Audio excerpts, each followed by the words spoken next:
Take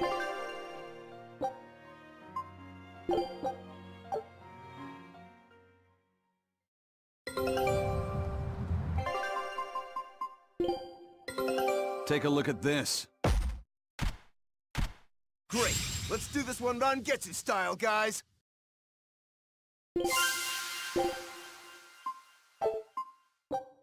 Scout ship setting sail.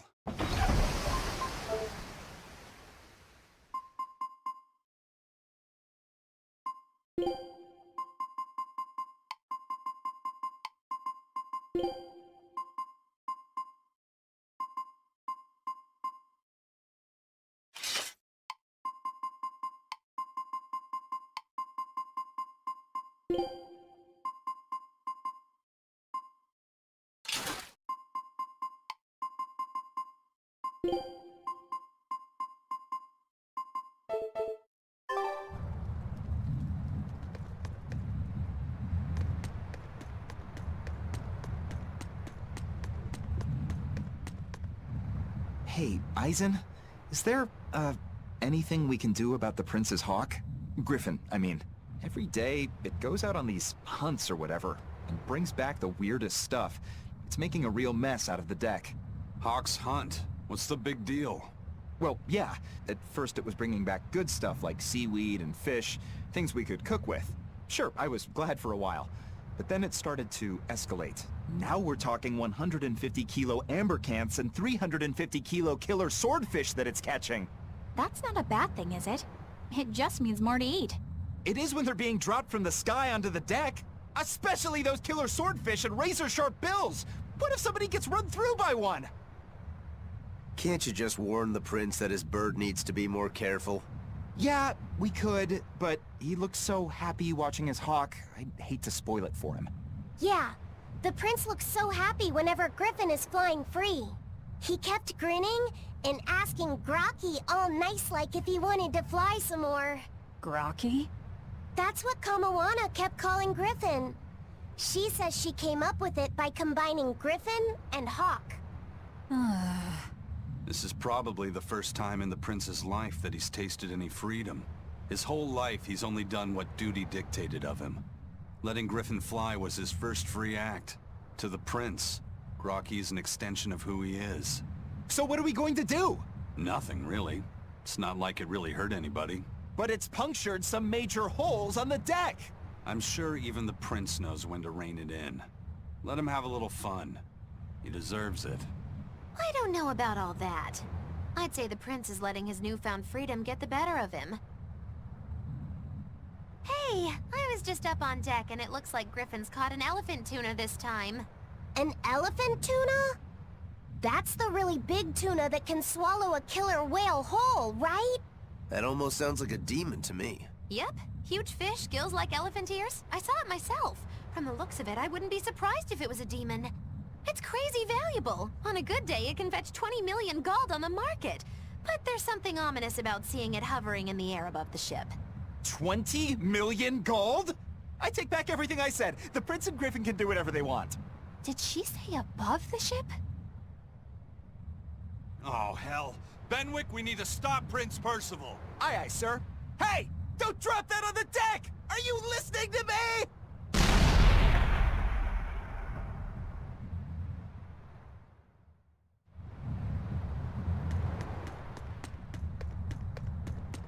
May I ask you a question?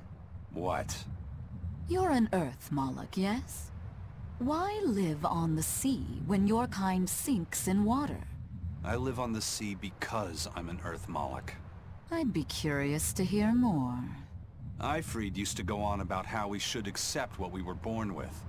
But one time he joked about the idea of a pirate who couldn't swim, and he laughed and laughed. I wanted to clobber him right then and there. But it wouldn't have changed the fact that I can't swim. I didn't want some predestined elemental affinity to control who I was. Instead, I underwent tough training to overcome it. Well, I guess that's one way to approach it. Did this training of yours bear any fruit? Well, as soon as I stepped into a river, a big flood brought down a landslide from the mountains and swallowed me up. Then when I tried going into a lake, The seaweed suddenly multiplied and tangled around my body, nearly drowning me. And then finally, when I tried jumping into the ocean, a huge whirlpool formed with me at its very center. The Reaper's curse at play? As far as I'm concerned, my Earth affinity and my Reaper's curse aren't much different, and that they've both shackled me since I came into being. This is about pushing and challenging the constraints I was born with. So, did you eventually learn how to swim? Pretty much, yeah. As long as I never let go of my portable life preserver. Oh,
I'll show you the beauty of my hero!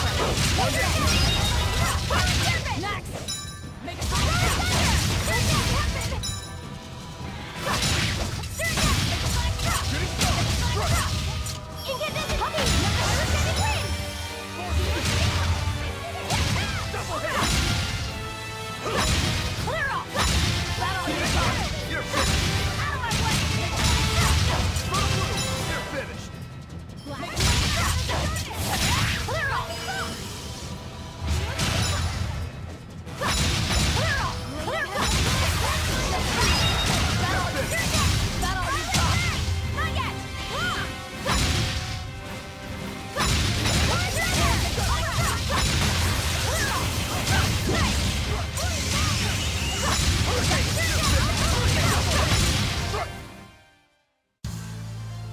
I still need a lot of training. Is training hard?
The boss has given me a message for you. Says there's some sort of nasty demon running around in the Aldina Plains, to the east of Logris.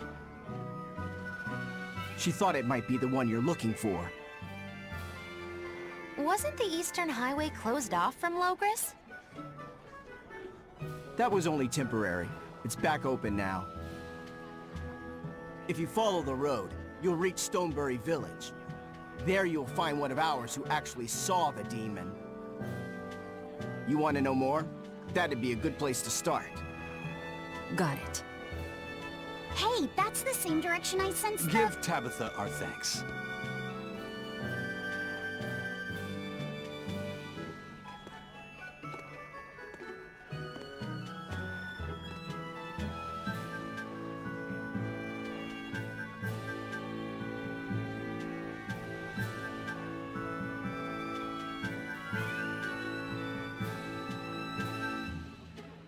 It's looking more and more like we're on the right track. We ought to go check out that Bloodwing story. Then let's start by going to Stonebury. Hey, Eisen, did I say something wrong back there? No. I just didn't think we needed to give the Bloodwings any information for free. Huh? He means the Earth Pulse points, kid. We're the only ones who know about them. But aren't we on the same side as the Bloodwings? We're not enemies with them. But I wouldn't go so far as to call them our friends either. That's just how it goes in the underworld. Things can change at the drop of a hat. A poison hat. But how are they supposed to trust us if we don't show them trust in kind? That messenger knew our faces, even though we'd never met. He was here waiting for us, even though we hadn't told anyone where we were going. You're right. We hardly know the first thing about them, and yet they seem to know every move we make. They could easily sell us out if it struck their fancy. They'll work with us as long as we're a useful ally in their resistance against the Abbey. But the more tricks we can keep up our sleeve, the better. We've got each other's back, but only as long as we hold a knife up our sleeve. That's what counts as trust in the underworld. That sounds terrible. But at least you can trust that Tabitha's cooking will be tasty. Can't argue that. This is everyone's first time to Stonebury, right? Why was it blocked off? Demons? No, there was a great tornado on the Aldina Plains that swallowed up a whole merchant caravan. Hundreds gone in an instant. The cooling of the climate is causing bouts of odd weather. Thunderstorms, heavy downpours, and the like. Correct. The Abbey is keeping a tight guard on traffic through the affected areas. If it's open now, that must mean the tornado is gone. I wonder what sort of place it is. It's quite lovely. In the vast forest to the east, you can find gemstones, and it's teeming with rare plants and insects. The locals trade only as much meat and hides as they need, and they live peaceful, quiet lives. You sure know a lot about this place. It's where the Norman he first fell in love with grew up. Yeah! Please don't embarrass me. Though we are apart from each other now, our hearts are still as one. Immediately after you and I made our pact and set off, she fell in love with some macho Norman and moved away. What? Why haven't I heard about this? How long have you known? Oh, I don't know. Maybe I found out during my long search for you. Or maybe it was right after we left. I remember leaving something in the village and going back to... Oh well, not like it matters. It does matter! There's no sense in crying over a fickle girl. Come, Stonebury awaits.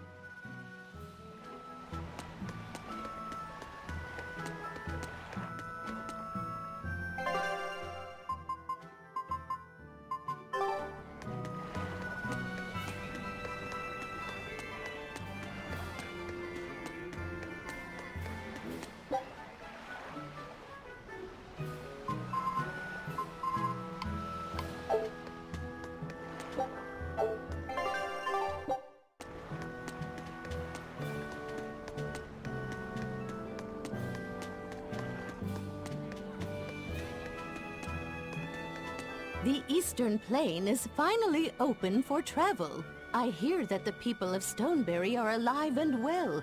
My husband and I can breathe a sigh of relief. I wasn't worried about him at all. He talks tough, but he was really worried. Oh, sorry you don't know who we're talking about. It's his apprentice. What kind of apprentice? My husband's an architect. Even the royal family and the Abbey commission his work. He's been at the docks here on a job. He just finished and we're about to return to Logris. These people don't care about all that. Why did your apprentice go to Stonebury? He's young and talented, but a bit eccentric. He said he wanted to help create a new town, so he set off to the frontier. A craftsman has to focus on his work. Creating a new town. Ha!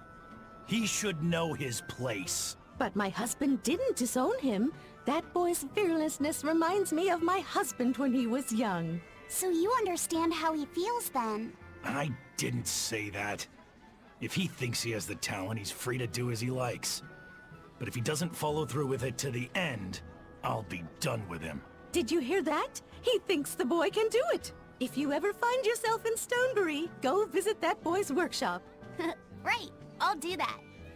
Sorry about my husband. He can be a real grump. Don't worry about it. I'm pretty used to people like that. Hey, what's that supposed to mean?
I'll finish this quickly.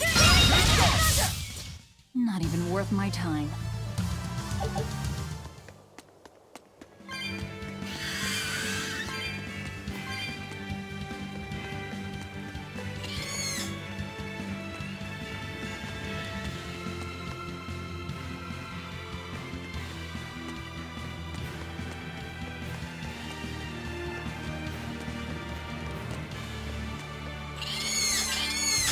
I'm ready.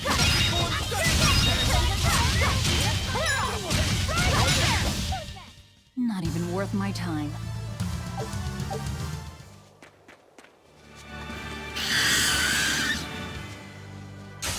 I won't run away!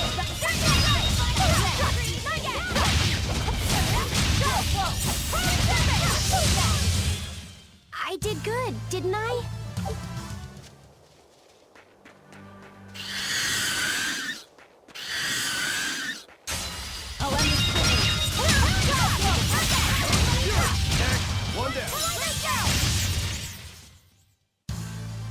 Your style is really...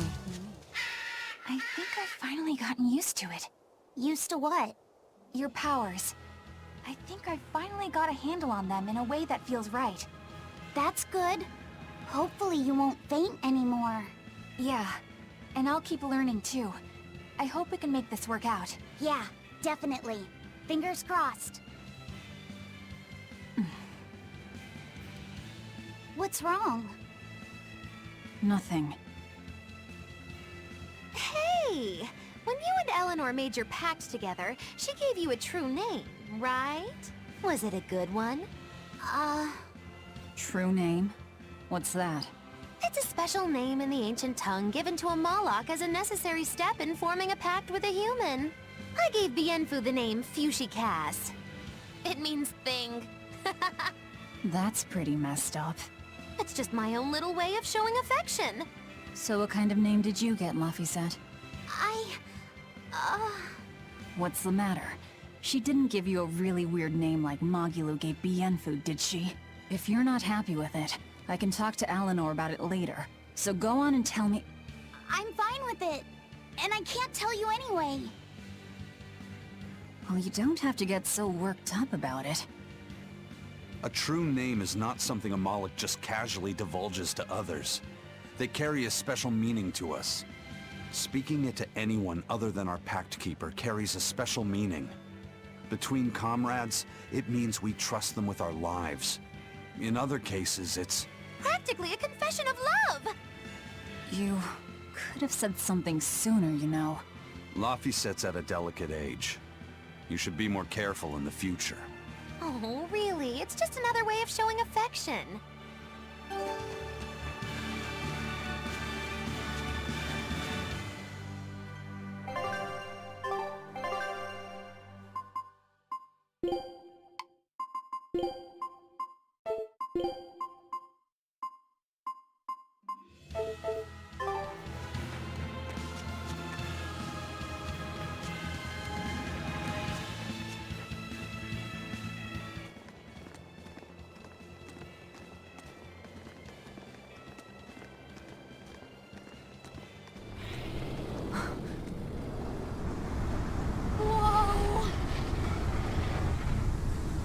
Dragon.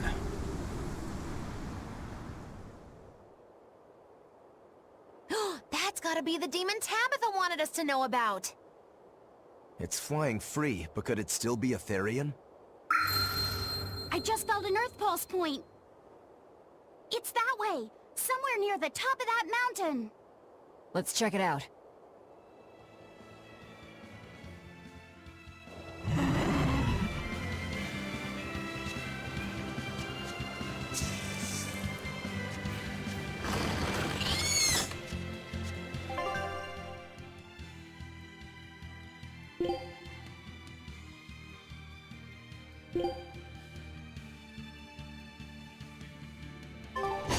I'll finish this quickly. A complete victory!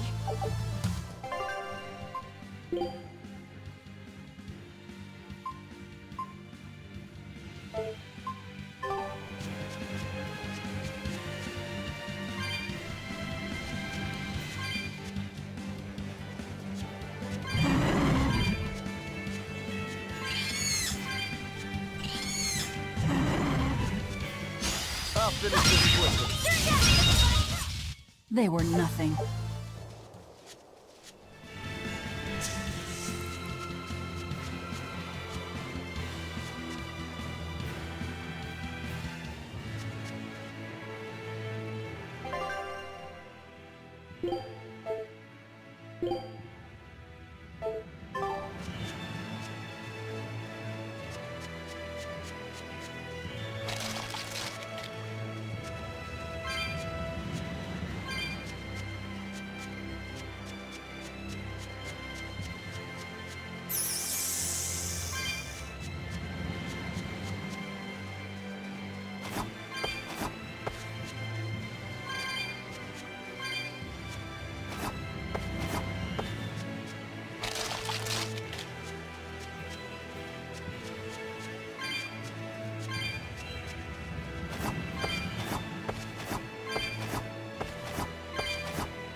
We can do this! Is that all you got? They were nothing.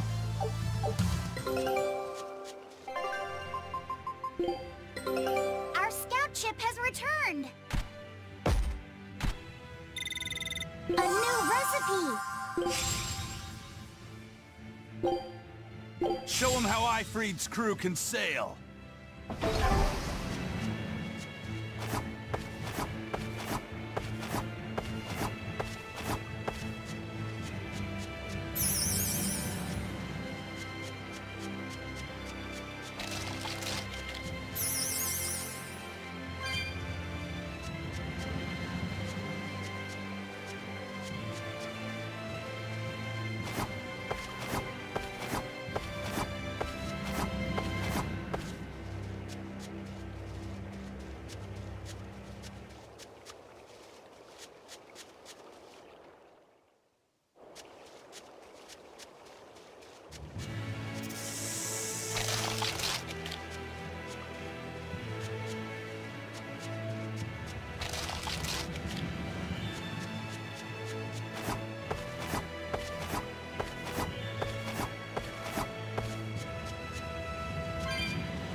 We have a chance!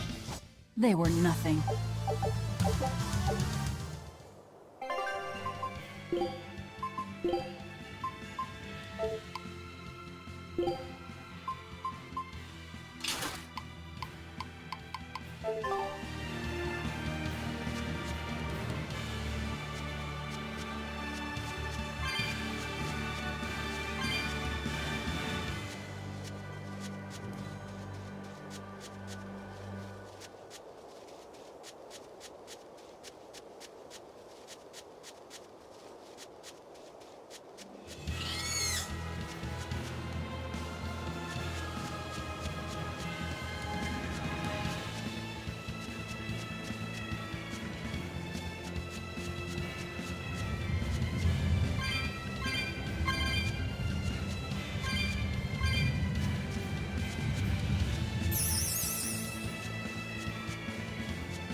I'll finish this quickly.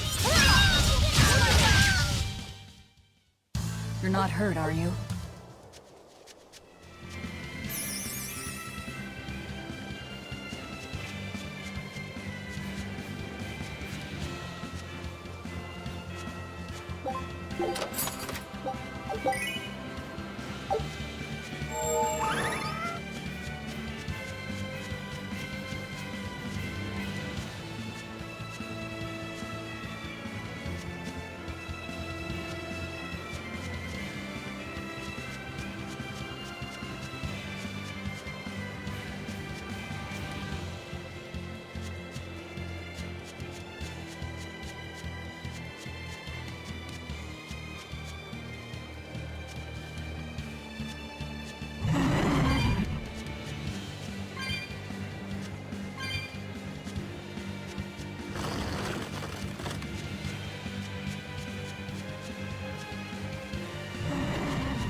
I'll finish this quickly. I'm not one to go easy. Yeah, I can really feel the Earth pulse now. It's up above. Guess we're in for some mountain climbing then.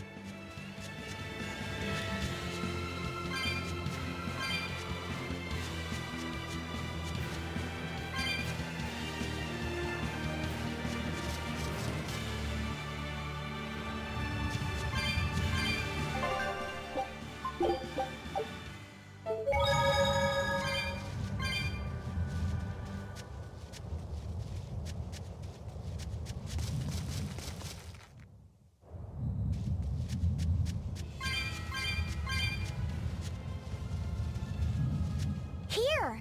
This is the Earth pulse point I've been feeling! No Therian and no barrier. I must have gotten it wrong again. I wouldn't be so sure of that. That dragon could well have broken its barrier. Or it might have been too powerful for the Abbey to subdue. You could be right. After all, dragons make for the strongest demons. The problem is, we don't know if it's a Therian or not. Yeah. Let's stick with the plan and head to Stonebury to gather more information. Am I the only one here who thinks the real problem is how we're supposed to fight a frickin' dragon?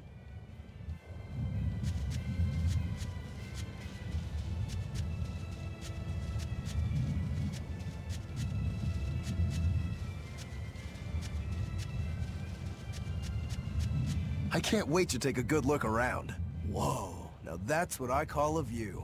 I agree that it's beautiful, but don't leap about so much. You'll fall.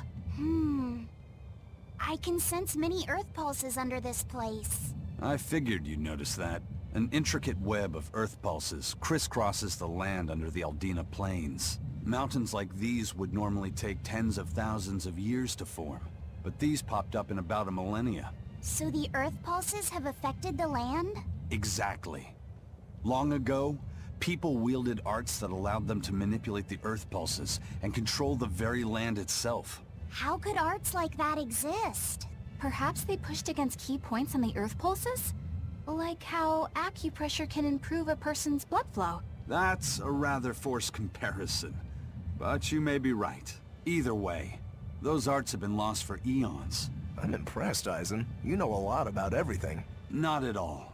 There's so much I don't know. For example, the name of these flowers. That's why I travel. To learn. Aldina alabaster grass. That's the name of this flower? Yes. A long time ago, my brother showed me a picture of it in one of his books. They're fragile flowers. They die quickly on their own. But if enough of them gather together, they can survive. Fields of them form beautiful white carpets of flowers. In some cultures, they symbolize kinship. The bonds between people. Kinship. Huh. I'll remember that. You and your brother taught me something new today. I'll never forget either.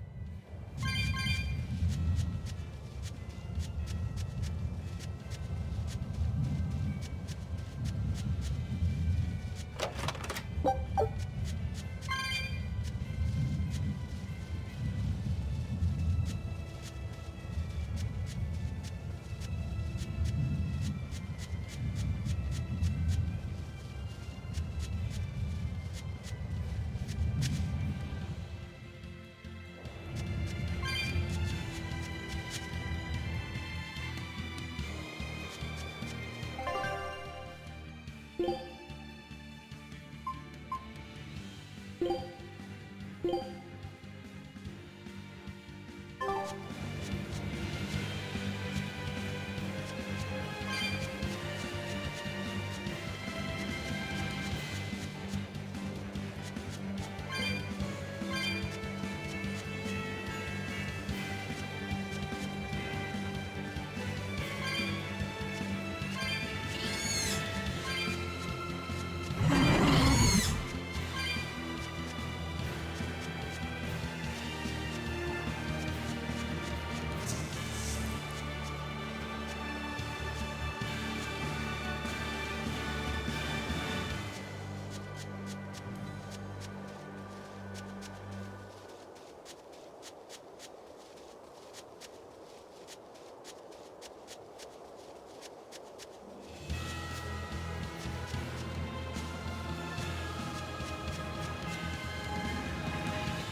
Alright, if I were a Bloodwing, where would I be? We'll start at the inn.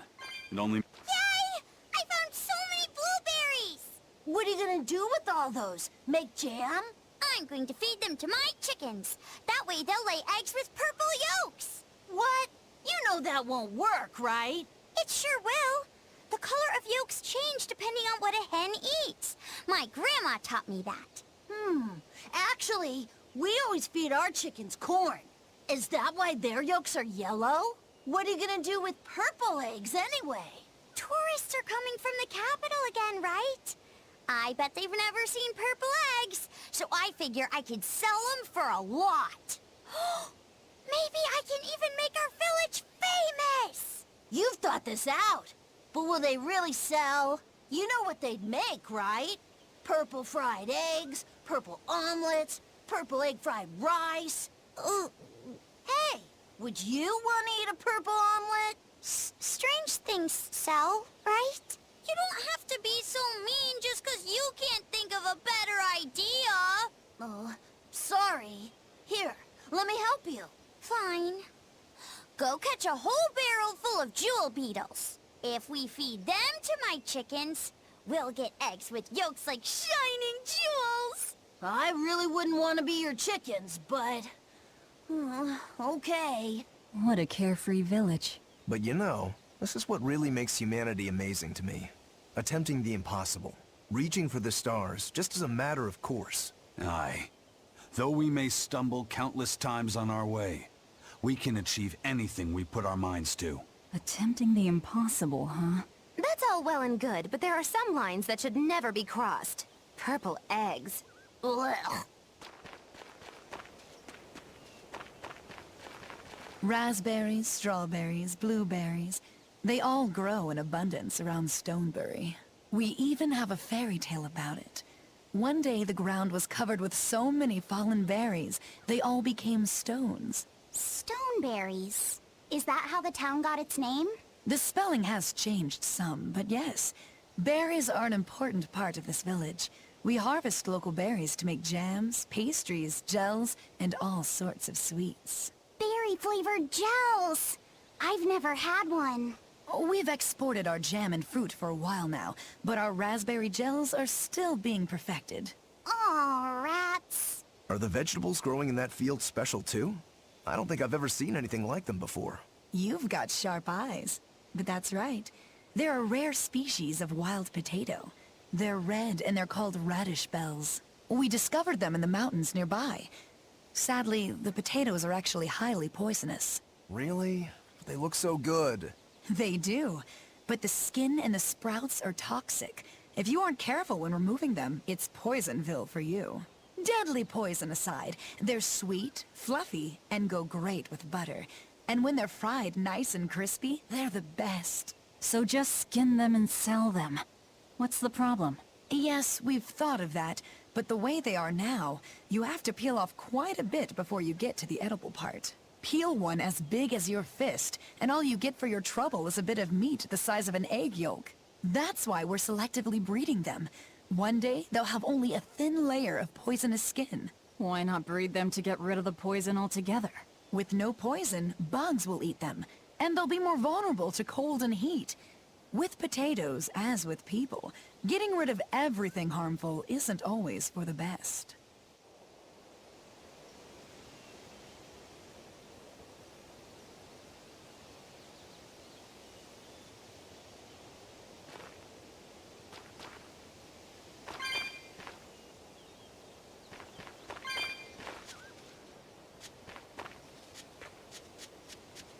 The water around here is ideal for producing wine and spirits. I've been thinking about fermenting something new. What will you make? This region's specialty is berries, so a berry wine? But the chilly air and level of humidity here should be just right for making an amber draft, don't you think? Considering the geography around here, the water must contain a high mineral content. If you use it to make a rice wine, the taste will be unique. I've considered all those options, but I must create something that can surpass my greatest rival, Sleeping Princess. But that's nearly impossible to make. Exactly. Not an easy task, to say the least. Sleeping Princess is made by filling an emerald cask with water from an enchanted mountain spring and sitting it in direct sunlight for 7 years. The water's magic causes it to change color each year. When it reaches the same deep green hue of the cask, it's ready. Solar fermenting, huh? It won't be easy to surpass a marvel of the winemaking world like Sleeping Princess. True, but I've finally found it. The ultimate stone. A gemstone? Will you make a cask from it? That would just make it an imitation. No. What I found can only be called a natural rock filter. You're filtering wine with a rock? Deep in the heart of these mountains, I found a stone that absorbs liquids. I tried using it to filter a berry wine. The taste of it was unbelievably crisp and bright. It preserved the luscious richness of the berries, while adding a clarity that left me breathless. I call it Pure Land wine.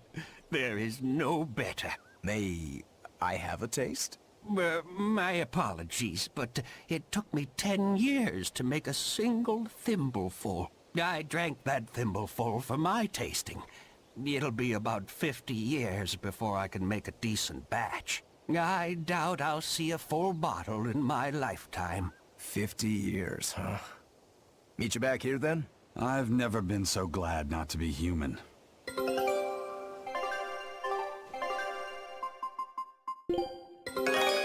I knew this would be big. What a treasure!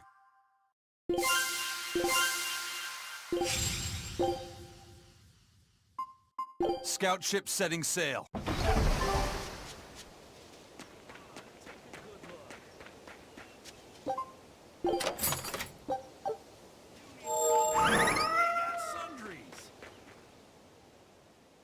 Stoneberry hasn't had much luck growing just yet, but this pioneer town has a lot of potential. Trees grow well here, and the lumber is of great quality. Oh, we're also close to the quarries, so stone isn't a problem. As long as the demons are contained, this country will rebuild. The need for stone and lumber will soar. Best of all, this area is quiet, has beautiful lakes, and is a perfect place for a craftsman like me to work. And why settle for anything less? I do feel that you might be a bit short-handed here. It's hard to build without manpower. You're right. We need something to attract new settlers. Maybe some sort of specialty item?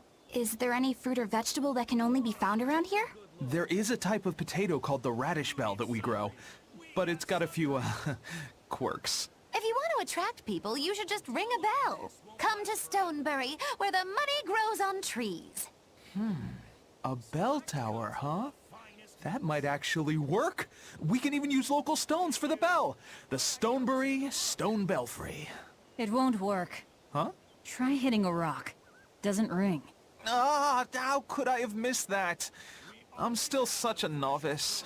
My master taught me better than this. Think before you build. That's what he always said. I need to do better, and not sully his name.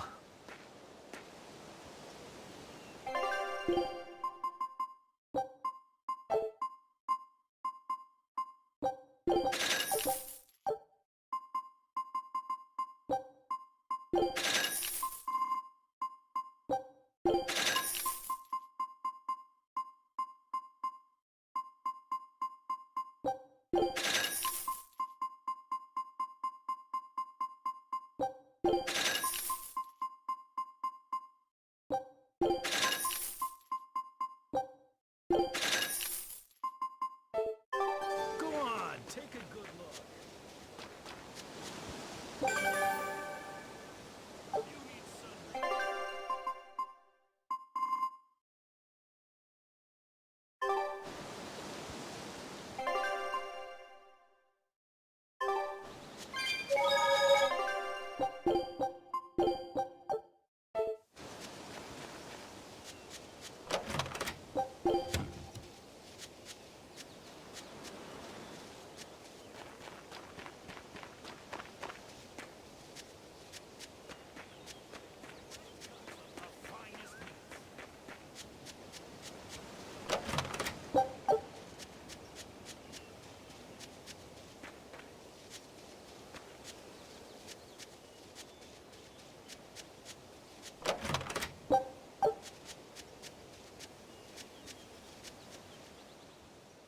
I was on my way home from a trip to Logres, crossing the Aldina Plains, when I saw it. Rain was pouring as if from buckets, and the wind was so strong I could hardly stay on my feet. From the vast darkness of the sky, a monster of tremendous size descended, like the essence of the storm itself.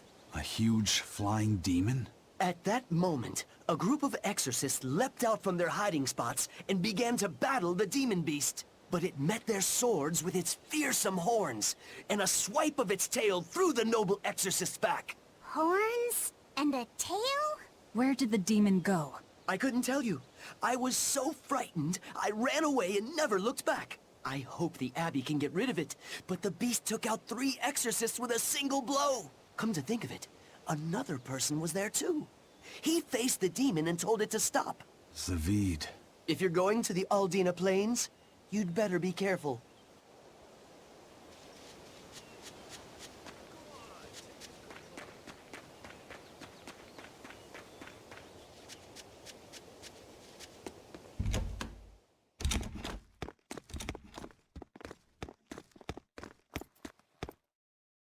Zavid. Well, hello, sailor.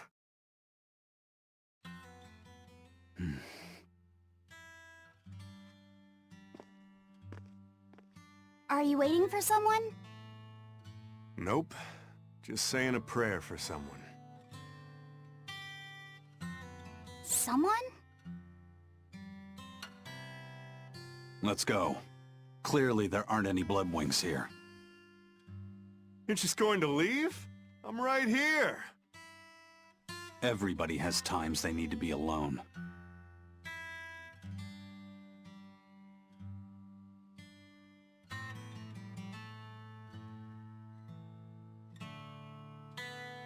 Fee. Right. Coming.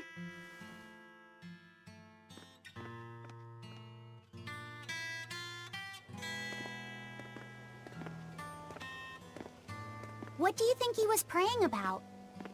Well, for one thing, he was drinking a bottle of Thorny Forest. Oh my. The drink you share with your special someone when you're going to be married for life! How romantic! But getting your hands on that stuff is no small feat. I can only hope I'll get a chance to taste it someday. That must have had an important meaning for Savid. That's why you left him alone. Don't read too much into it. You're Velvet, right? Huh, you must be the one who's seen the demon we're after. We saw a big snake-looking dragon fly over on the way here. Is that what you saw too? Yes, that's the one. It nests at the top of the mountain in Aldina Plains. We went to look ourselves. No dragon. It only returns to its nest on rainy days. Rainy days, you say?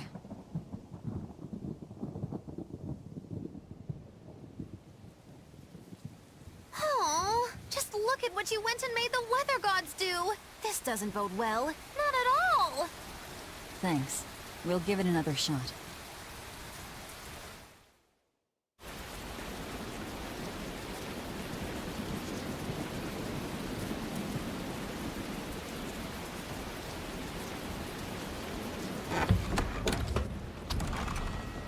Hey there. Our meeting like this must be Providence, meow. We're in a hurry. Save it, cats. All the better, meow. I've just stumbled upon a perfectly nifty piece of stone just for you. What's it for? That's not a geoboard, is it? Bingo! I dug it out of some ruins, meow. They were made by Norman Meowny years ago for surfing along Earth pulses, but I can't use it, so I figured I'd pawn it off on someone else who could, meow. Wait, Norman made this? That doesn't exactly inspire confidence. Don't be so mean! We're capable of exceptional things! Sometimes. When a Norman speaks their own name, the board springs to life and whisks its masters away at top speed. They'll even plow right through weak demons. You can say it's our masterwork, even if we sorta stumbled on it by accident. Huh. Well, then I apologize. So we can ride this as long as we have Bienfu with us, right? Well, kind of. Do you have to use your true name to activate it? Not my true name, no. My Norman name. Wouldn't that just be Bienfu? No. Norman have a separate name that goes something like Norman so-and-so. It's almost more a title than a name. Often the name has something to do with what they're good at. Something like attack, or chain, or aqua. Right. You could say names like Bienfu and Grimoire are more like stage names. I actually don't know Bienfu's Norman name, but I can't wait to find out. What is your name, Bienfu? Come on, out with it. We're in a hurry. Norman Brave. Whoa, look at that! Wait, Bienfu. Your Norman name is Brave? That is so deliciously absurd! Why do you think I've never told you before, Bien? At least the board works, Meow. And if we get on this board, it'll move us around? Well, about that. The board propels itself by pushing against Earth Pulse flows. To do that, the board needs information on the flows. But this one here's a completely blank slate, Meow. First, you need to find the geotrees in each area. They serve as a conduit between the surface land and the Earth Pulses, Meow. Once you've actually located a geotree, you can record that area's Earth Pulse data into your geoboard, Meow. Got it. This area's geotree is right over there, Meow. All right then. So long as we find more geotrees, we'll be able to use the geoboard to travel much more quickly.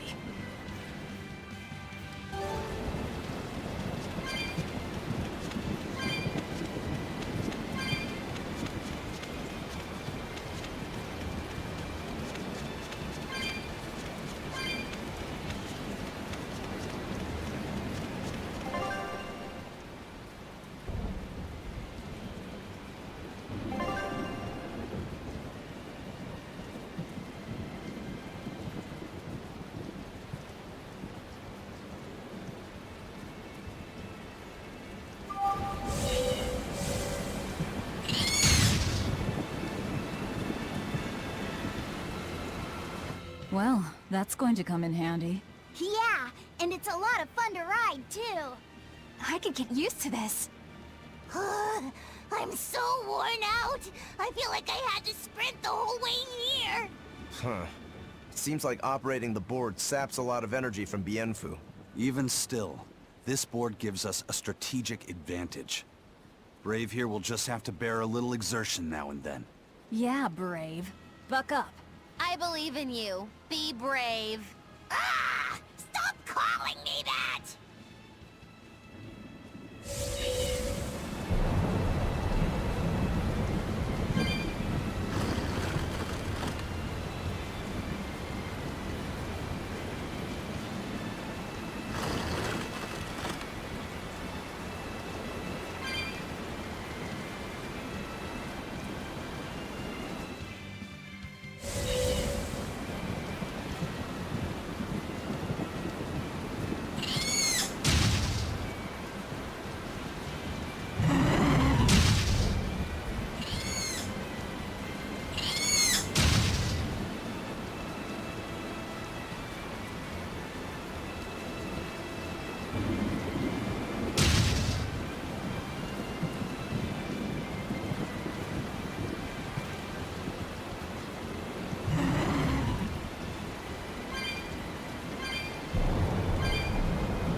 Looks so deadly. And just check out how much malevolence it's putting out. Which means it's not a Therian. Let's retreat. We've got no reason to pick a fight with something we can't handle. I do. Oh, you're up for it? What? What are you doing? She's right. Fighting this creature is a good way to end up dead. Oh, sorry.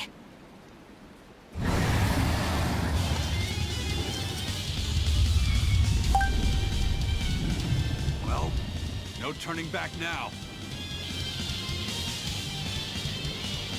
Damn it, this wasn't part of the plan. Yeah. Killing Flash! But I'm this close, I won't miss! Form Zero! Thunder!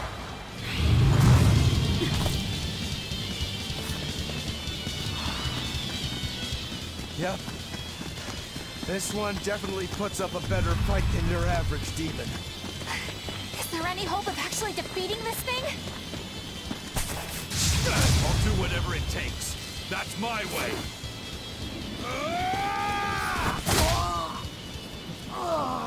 Sabine! Yeah. I see you're out for blood, as usual. You knew, didn't you, Eisen?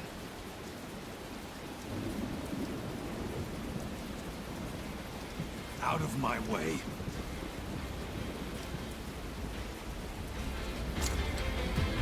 What? Are you protecting the dragon? She's not a dragon! Huh?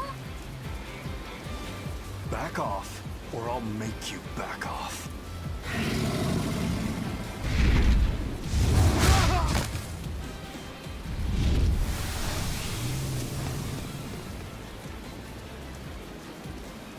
Damn, it got away. That hurts, babe.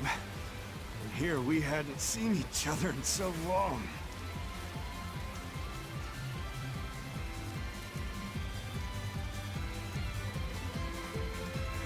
Hold it.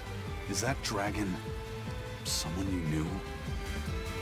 I told you, she's not a dragon.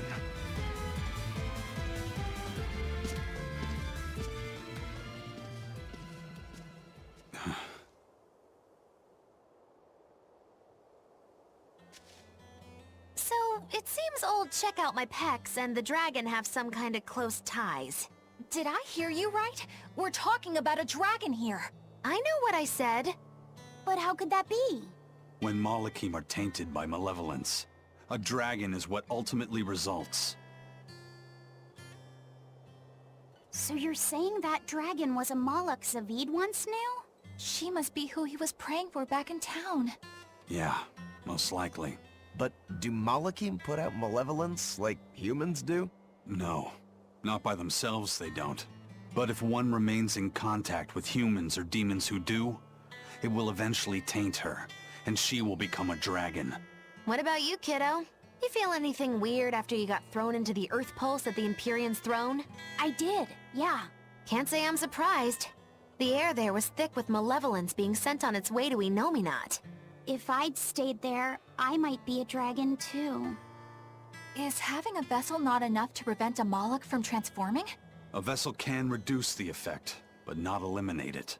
By stripping their Malachim of consciousness, the Abbey exorcists seem to be able to inhibit the transformation. But nothing in this world is guaranteed. Can a dragon ever be changed back into a Moloch? Nope. Just like with demons, there's no going back. Do they still hold on to some part of who they were? You saw that dragon. What do you think? Well, that's... But Zavid still won't kill it. Must be his creed at work. Eisen, listen. Whatever business you and Zavid have with that dragon, I don't care. Do what you have to. But I won't tolerate you getting the rest of us involved in it again. Do I make myself clear? You've got it. Good. Now, let's get back to the Therian hunt. We'll regroup in Titania.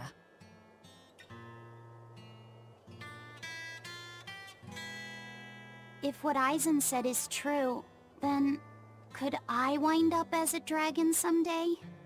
Or Eisen too? I don't know.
It's over, right?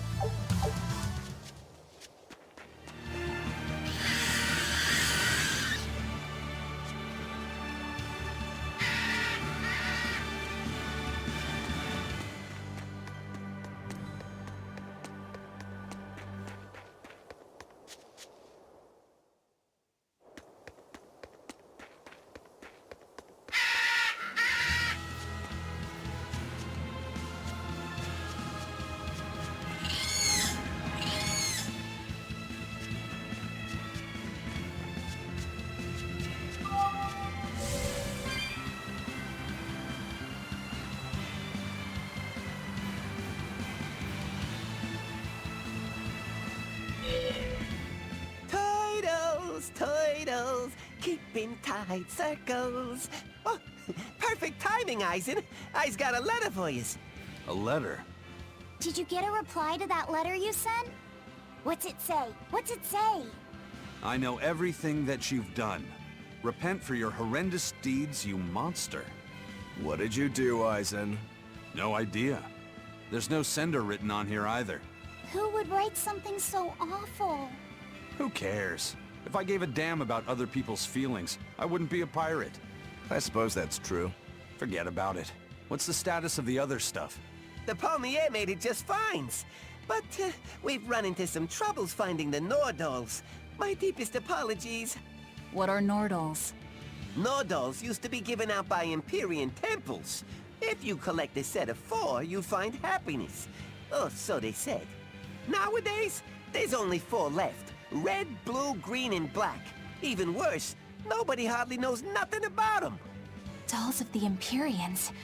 Do you think they're like that one we saw of Aminoch in that shop in Isolt? Kind of. But these are less gloomy looking and more, how can I describe it? Something like a quiet radiance? A quiet radiance. That's perfect! I think I get it. I'd never have pegged you as a collector of religious claptrap, Eisen. Think they'll help keep the Reaper away? Probably not. But in the off chance they actually work, they'll keep her safe. Her?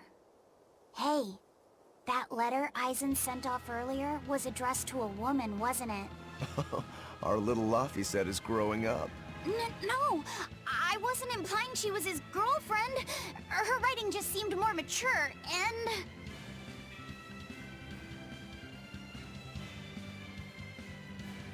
It's nothing like that.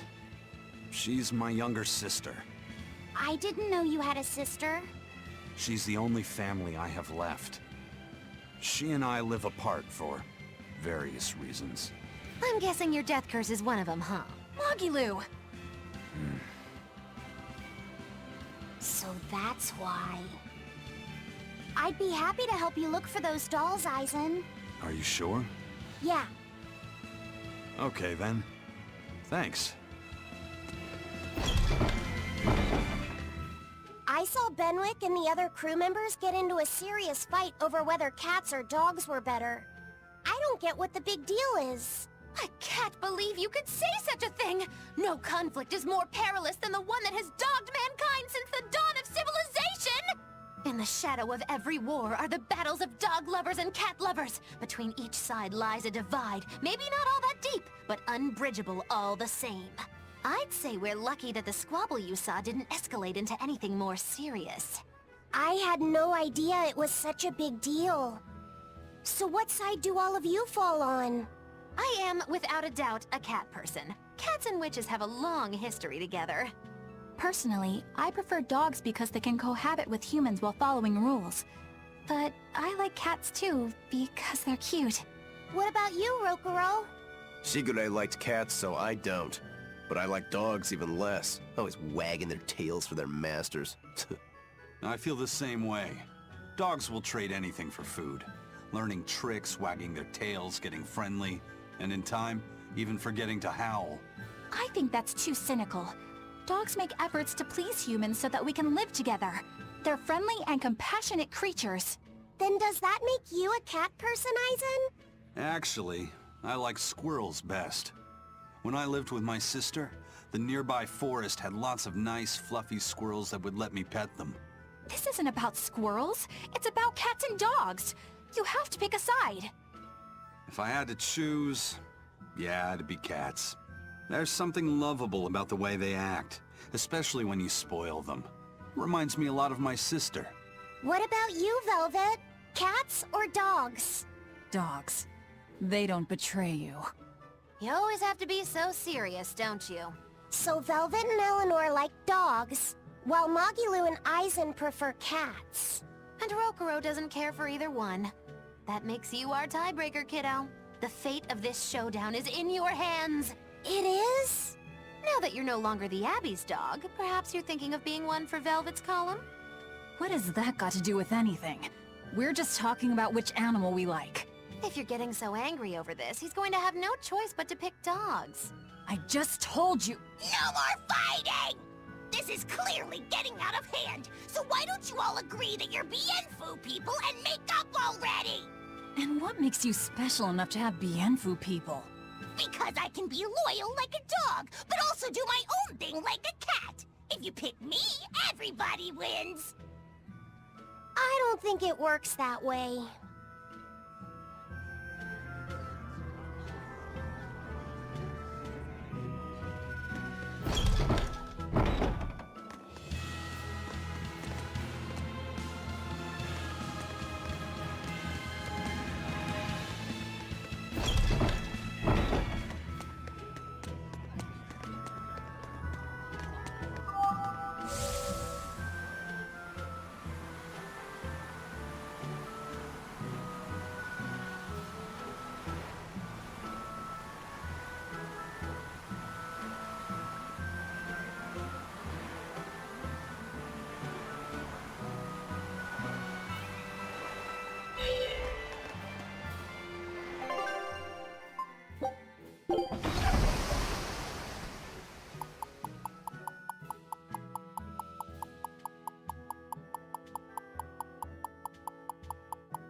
I guess a dragon was a bit much to take on, even for the Reaper. You should get some rest. We all should. I'll just get the crew started on readying the ship for our next departure. All right, you go do that. Laphicet, you should get some rest too. I'm fine. It's more important that I focus on finding an actual Therian this time. I'm going to take another try at sensing the Earth Pulse points.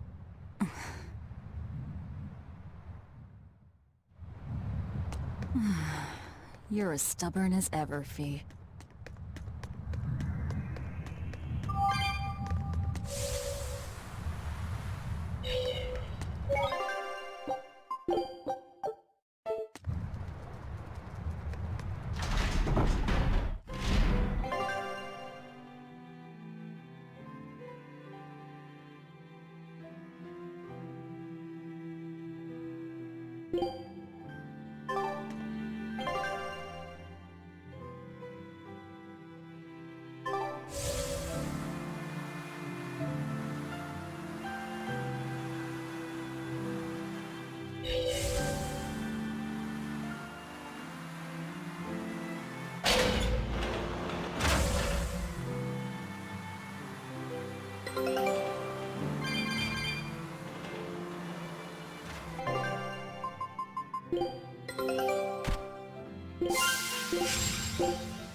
Whoa! Awesome! I swear, the second he has a spare moment, he buries himself in his books. Knowledge opens up bigger worlds. I imagine that back when Teresa was bossing him around, reading was a fun escape, an adventure in and of itself. What's up, you guys? You're reading a pretty hard book there, aren't you? This? It's about dinosaurs. It says that long before humans were around, these huge creatures ruled the world. There are so many different kinds, like tyrannosaurs and triceratops and brachiosaurs. They're all so cool. They look like dragons to me. They look similar, but dinosaurs couldn't live inside volcanoes, and they didn't do well in the cold either. But they were crazy huge and strong. Nothing else could even compete with them. I bet they would have made for great sparring partners. I think this Gigantospinosaurus might be my favorite. Those two huge points jutting out from both sides of its body make it look just like you and your two swords. Actually, it's also known as the dual-bladed dragon. Wow, it really does sound like a perfect match for me then. Okay, so if they weren't dragons, what were they? They look a lot like lizards. Maybe they're like my ancestors or something. But you used to be a human. Damn, I think I might have gotten a bit too used to this new body of mine. I wonder if their tails can fall off too.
Don't push yourself too hard now, Laphicet.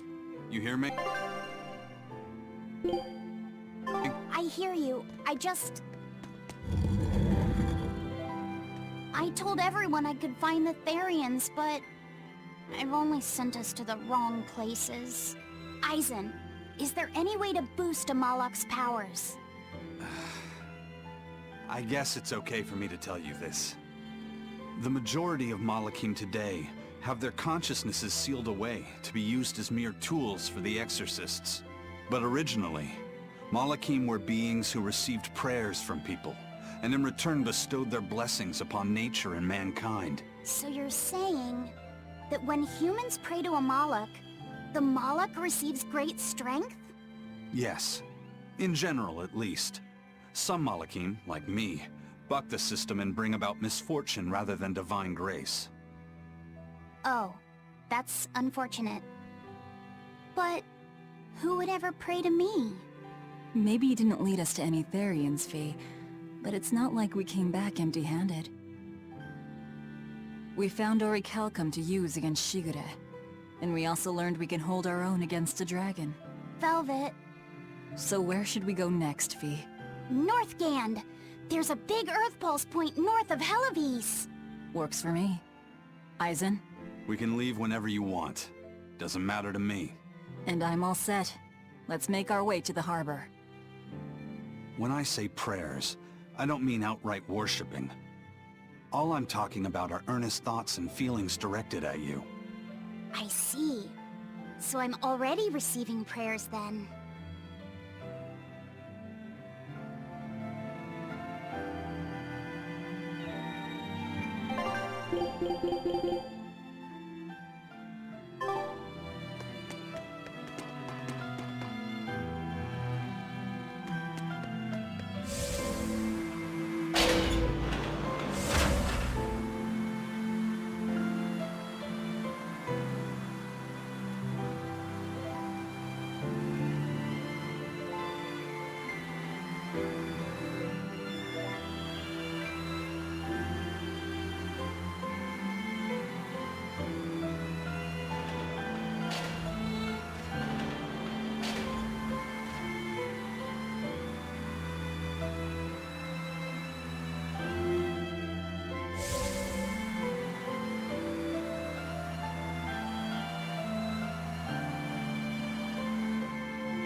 Our next target is north of Helivis, near the Faldes ruins. In light of everything we know, I'd say it's highly likely we'll find a Therian there. Let's hope! Then we should make our first stop, Port Helivis. With the, mischief we got into last time, getting into the city might prove difficult. Benwick, how are things in Helivis right now? That shipping guild that used to handle our mooring is pretty much toast. But for some reason, the Abbey isn't watching the port as much as they once were. Unfamiliar ships have been hauling in relief supplies, so if we pose as one of the transport ships, I think we can slip in. And if we divert some supplies to an unofficial channel, we might be able to secure a new mooring partner. Smuggling in relief supplies for our own disaster. Cheeky bastards, aren't we? It's what'll get us in. That much is true. It's a plan. Roger. I'll get right on it.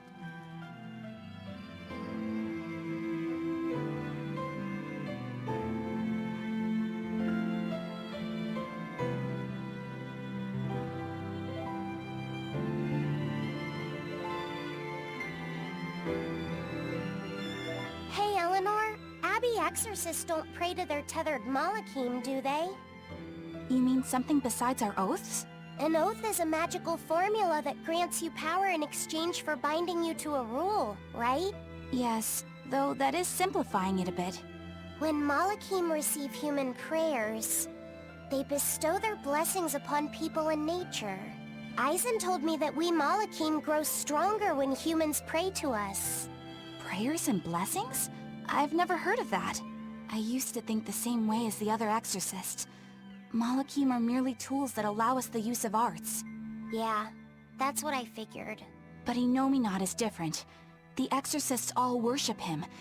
They have faith in his mighty power. And not only that, the people of this nation pray to the Empyrean for salvation, just as Artorias instructs them. Ah, I get it now. See the wheels turning, do you, kiddo? Huh? Artorias founded the Abbey within the existing Church of the Empyreans, so that he could direct the people's thoughts towards Innominat. So that even while they lionize Artorias as their savior, they are made aware of Innominat's presence behind him. Everyone starts believing in Innominat. The prayers of the entire world go to him, becoming his power. After the centuries-long decline of Empyrean worship, he becomes stronger than anyone today could imagine. The pieces do fit. Oaths, prayers, blessings, the demon blight. So much in this world is affected by matters of the heart. They hold magical power, both effective and meddlesome. We are truly going up against the rest of the entire world, aren't we? Don't look so troubled, Eleanor. I'm gonna do my best to get stronger, so believe in me. I am a Moloch, after all. Oh, Laphicet, you've become so brave so quickly. Have I? But you're still cute when you get embarrassed. Hey, why's your face so red? Huh? My face isn't red. Hmm?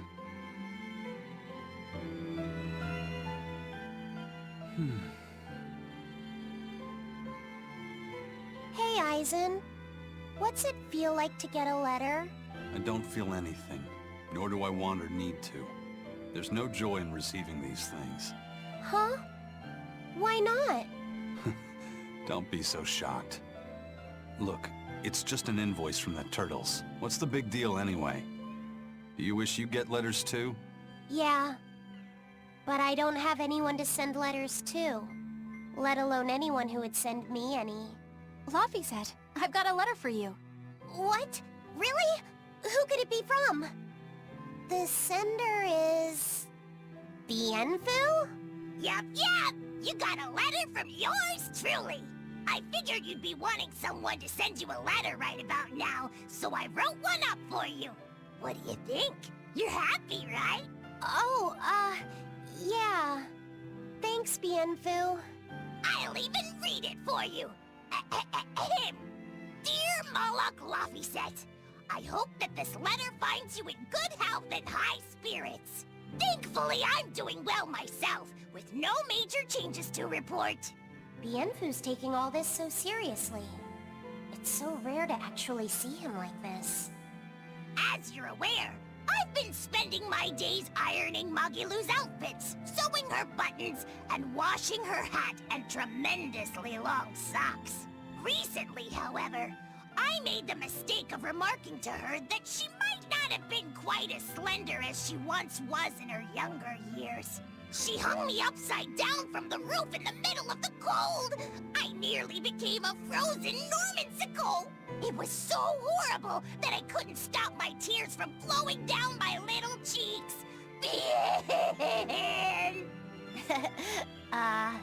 There's the Bienfu we know and love. But all you wrote about in that letter was yourself. And you even read it out loud yourself. That's okay. Thanks, Bienfu. It feels nice to get a letter. That's so kind of you to say. I think I might cry again.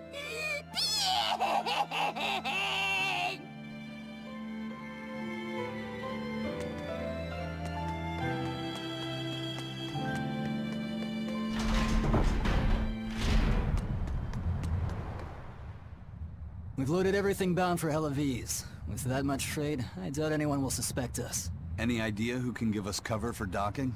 Not anyone in particular, but recently the power and influence of the Helaviz Fishermen's Guild has caught my eye. The Fishermen's Guild, huh? Let's bring them some extra relief supplies. Fuel, drink, and as for the drink... 12-year-old amber draft. The sailors of Helaviz have an eye for the stuff. You heard that from Dial, I take it. He's got a sharp eye. He took a bottle in payments, but I say we turn a blind eye to it. We thought we were the best at this kind of thing, but having him around has been a real eye-opener. Okay, but tell him if he takes a second, he'll pay for it. Eye for an eye. Aye, aye. I'll keep an eye on him so that he doesn't sneak off with another bottle.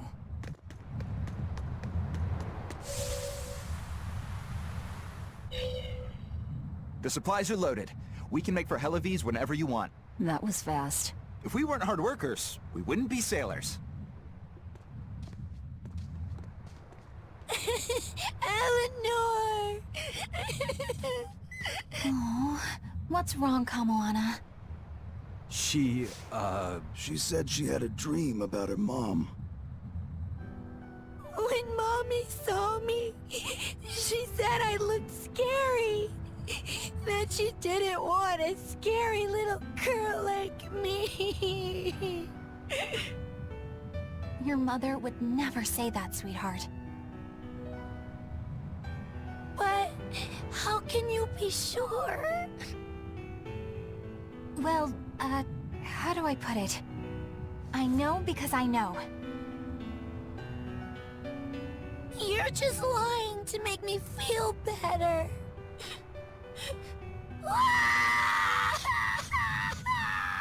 Aw, Kamoana, don't cry.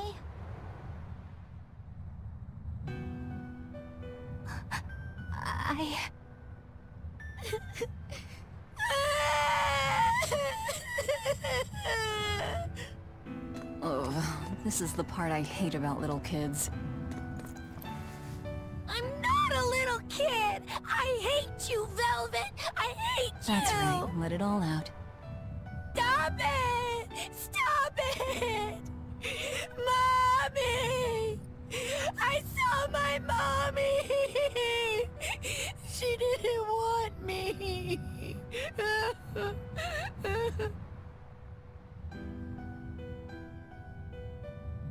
She managed to cry herself to sleep. They're not rational creatures. Sometimes you just gotta let them cry it out. You seem used to it. I guess you could say that. Luffy usually kept himself together when he was younger. But when he was really little, he had times like this every now and then. And on that note, let's take off all we can. My liege, Dial, I leave Kamoana in your care. I'll do what I can, but kids as sweet and honest as her are harder to deal with than corrupt bureaucrats. An outlaw prince and a talking lizard are no replacement for a mother.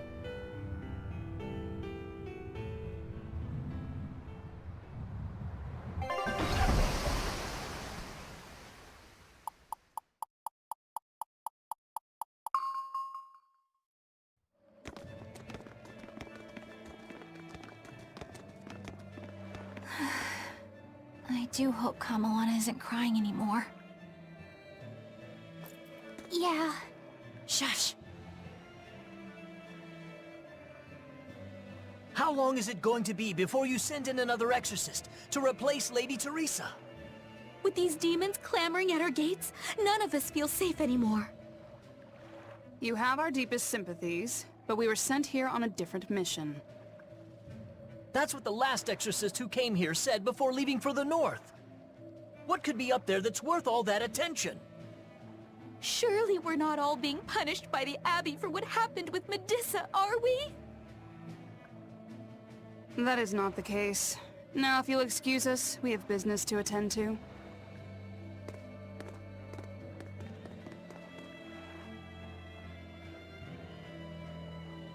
So the exorcists are just passing through town and heading straight north. Odd.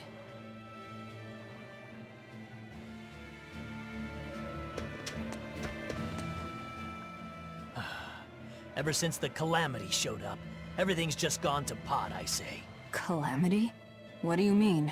I mean the demon who barged in and made a mess of our fair city. She's a nasty creature of pure evil, with an arm that eats anything that gets in her way. Haven't you heard of her? The Calamity's been rampaging across the whole kingdom, not just here. Scant few have seen her and survived. Huh. You don't say.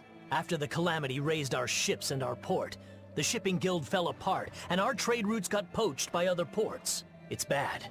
The town relies on trade to make ends meet. People are abandoning the city, and our streets are no longer safe. Not to mention the demon blight spreading again. Just the other day, a little kid turned into a demon. Just like that. What a world! What a world! What have the Exorcists been doing during all of this? Well, Lady Teresa was in charge of this region, but she came up short against the Calamity, and got a fat demotion for her troubles. Several new exorcists have been reassigned here, but once they arrive, they all traipse right off to the ruins up north. This has to be Medissa's fault. If she hadn't gone and done something so stupid... Medissa? That's enough.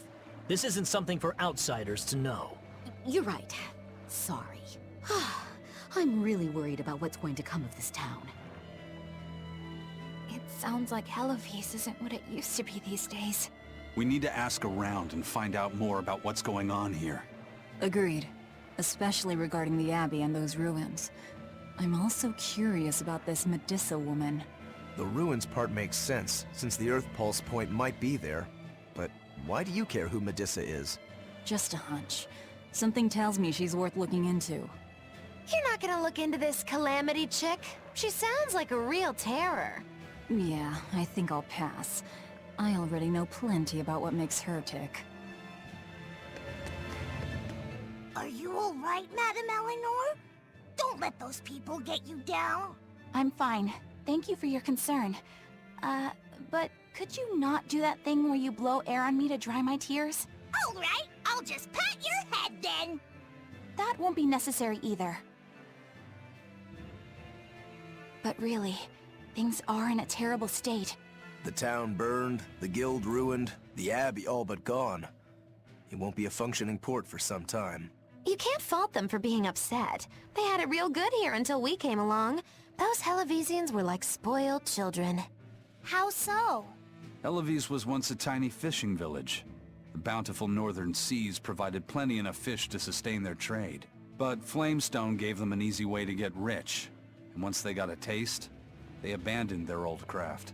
And now they're paying the price. But I've heard that the cooling temperature has covered half the northern sea in ice drift, making fishing much more difficult. But the drifting ice carries tiny organisms, enriching the waters where it melts. The fish should be more plentiful than ever. I suppose you may have a point. We're ones to talk after what we did, but taking the easy path, then complaining as soon as it gets hard, that seems... Spoiled, yes. You said it, Laphicet. I think my appetite's getting a little overindulgent, too. That's not a bad thing. Just means you're healthy. Giant squid come to these waters in this season. Should I ask Benwick to fish some up? Yeah, and some normal octopuses, too.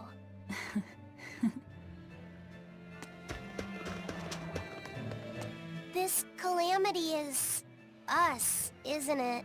Well, we've been waging war with the Abbey everywhere we go, and now we're about to take it to a new level. If we pull the next Therian off of the Earth Pulse point, it'll likely be Kamoana's village all over again. The same devastation? Ooh. I wonder if there's something worse than Calamity that they can call us. This is no laughing matter. People turn into demons in part due to their own malevolence. It's not like they're entirely innocent. But if there's someone out there who's being forced to act as Inominat's mouth, like Kamoana was, isn't saving them the right thing to do? I cannot argue with that, but... You don't have to worry. I'm the one who will devour the barrier. And I'm the one who will do what needs to be done.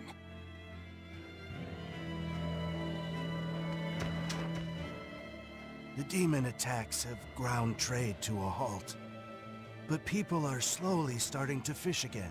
Are you a fisherman, too? Aye.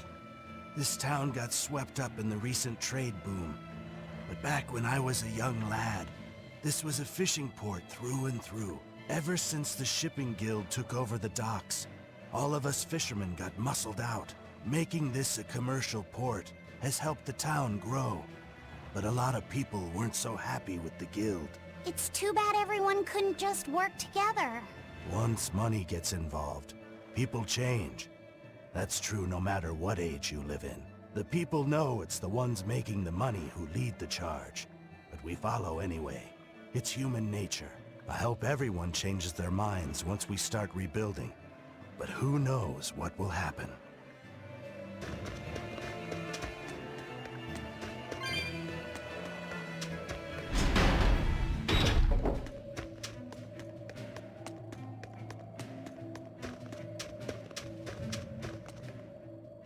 Hey, do you mind if I ask you a few questions? Sorry, I'm busy. Try someone else. Excuse me. My name is Eleanor, and I'm an exorcist on patrol with the Abbey. I was wondering if I could solicit your honest opinion about how this town is being run.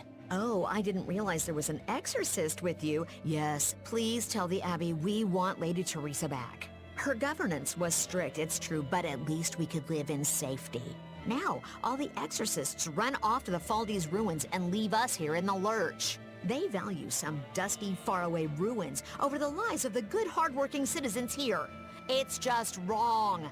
We've always been cooperative with the Abbey's demands, and now this is what we get in return. I see. The Abbey appreciates your, candor. I'll pass your comments on to my superiors.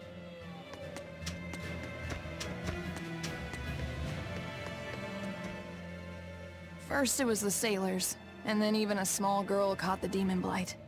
I was sure it was going to start spreading through this town as well, but then, after that incident, it just went poof and disappeared. I guess I was expecting a little more after hearing how contagious it was. I wonder what really causes it. Who knows? I heard of this one village in East Gand where everyone caught it at once. It wiped out the entire town. I hope the Abbey develops a cure quickly. I can't wait for the day where we can live without fear.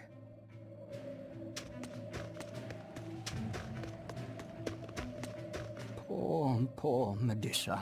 Are you a friend of hers? Yeah, she used to live just down the road from me. Medusa raised her daughter Diana all on her own. And then they up and murdered the girl. Murdered? By whom? The exorcists. Once Diana caught the demon blight, the damned Abbey exterminated her like a rat. How cruel. I felt just terrible, but I suppose there wasn't much else to be done with her. But Medusa, she hated the Abbey for what they'd done, so she barricaded herself inside the sanctuary. She just kept on screaming, all like, demons have feelings too. What happened after that? I wouldn't have been surprised to see her executed, but luckily, she was spared that much. An exorcist stopped the guard who was about to cut her down, said, "Don't kill her, she's receptive." Receptive, huh? I think that's their way of referring to her deep faith. Before all this, she was a real devout lady. That was certainly kind of them. Medusa really cherished her daughter. Can't much blame her for blowing up like that. But the Abbey, they don't care so much about feelings. Reason is all that matters to them. They don't take kindly to people disrupting their order.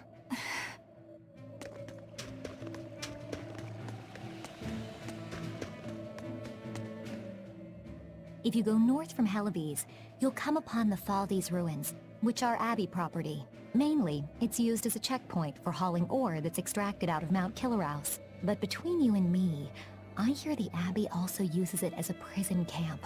A prison camp? Are they capturing demons? Heavens no! The demons they kill on sight. No, these prisoners are human criminals. Not long ago, this woman killed someone and locked herself up in the sanctuary. I hear she got hauled off to the camp. Why do you think the Abbey would use the ruins for a prison camp? Who knows? Maybe they need a place to deal out their harshest punishments. The Abbey's not known to be forgiving after all. But these are just nasty rumors I heard. Of course, I don't believe a word of it.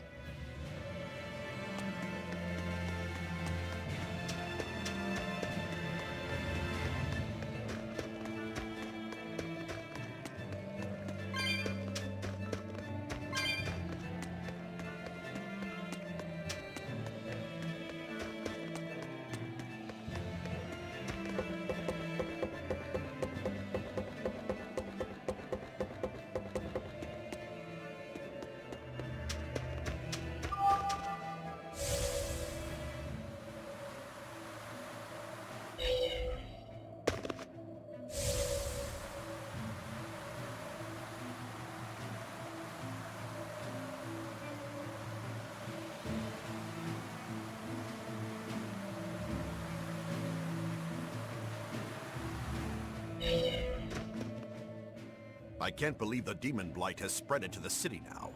Scary times. Well, the one who caught it was a little girl, so they were able to deal with her before anything bad happened. But the problem was that the demon girl's mother tried to hide her. That's only human nature. These are dangerous times. We dare not let our emotions control us. One person's selfishness could endanger the entire community. Oh, right. Thankfully, an upstanding citizen noticed something suspicious and reported the child to the Abbey, but the mother went mad and killed him in retribution. And what makes it all the more lurid is, I heard the man she killed was a fellow she was actually thinking about marrying. The daughter had been dead set against her mother remarrying. You can taste the irony. That's horrible. She had it coming. If there's anything worse than demons, it's people who can't control themselves. So, Diana was a girl-turned-demon who was killed by an exorcist. And her mother Medissa hated the Abbey for it. And the Abbey is using the Faldi's ruins up north as a prison camp. It's a lot like what happened to Kamawana, isn't it? It's natural for a mother to love her own child. To make that a crime. What I'm curious about is the use of the word receptive to describe Medissa. So long as there is one receptive to divine power, Therians shall be forever reborn. If our interpretation of that ancient book is right, it likely means she's receptive to Inominat's power. Meaning they brought Medissa to those ruins where there's an Earth Pulse point, and then they made her into a Therian. That would certainly put all the pieces together, yep. Plus, if this Therian the Abbey created already hates them, that's all the better for us. Yeah, I imagine she'd be willing to work with us. Although, it sounds almost too easy. Did I jinx it? I just jinxed it, didn't I? Probably, but we won't find out until we try. True. Let's head for the ruins. And don't worry, you totally jinxed it.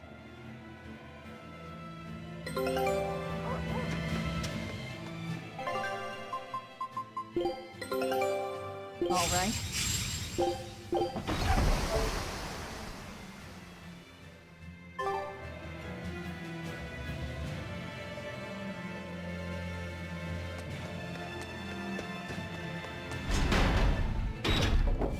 The Faldi's ruins are north of Helives. The Earth Pulse point is to the north, too. Probably in the very same place. Helives is different now, isn't it? Maybe, but you've changed too. True. When I first met all of you, I never could have imagined I would go on such a journey. I could barely even think then. But then Velvet let me keep this compass. And Aizen and Rokuro taught me to be myself. They certainly did. And look at Dial. He's a regular part of the Von Altia's crew now. Even Restless Bienfu and Grimoire are now part of our merry band. Yep. Hey, aren't you forgetting someone? Oh, and the prince and his hawk, and Kuragane and Kamawana are with us. Listen, I've got more part in this tale than any of them. Hush. Whatever I'd say, you'd say it doesn't matter to you. At last you begin to understand me. Magic Kazam! Achoo! I didn't think Northgand would be this cold. But Northgand was Teresa's territory. Wouldn't you have been here with her? I think having my awareness controlled meant my senses were dulled as well. I see. But the cold doesn't seem to be bothering Aizen at all. In fact, everyone else seems comfortable here. If you shiver at these temperatures, you'll never make it on the high seas. In my youth, I practiced the blade under the blazing sun and through raging blizzards. Besides, when I turned into a demon, extreme temperatures ceased to affect me. The same thing happened to me. I used to hate winter. So that's some good luck. But what of yourself? You seem to be handling it just fine. I'm freezing, actually. I don't know how you stand it. I loathe the cold more than anything. That's why I've armed myself with a secret weapon. I've stuck thin, yet powerful, Cuckoo brand hand warmers all over myself! I even packed them in my shoes! Really? That sounds amazing! I'm willing to share, if you act like a dove. What? Go cuckoo, like a dove. Please share your cuckoo warmers with me. Cuckoo. You're no velvet, that's for sure.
Look!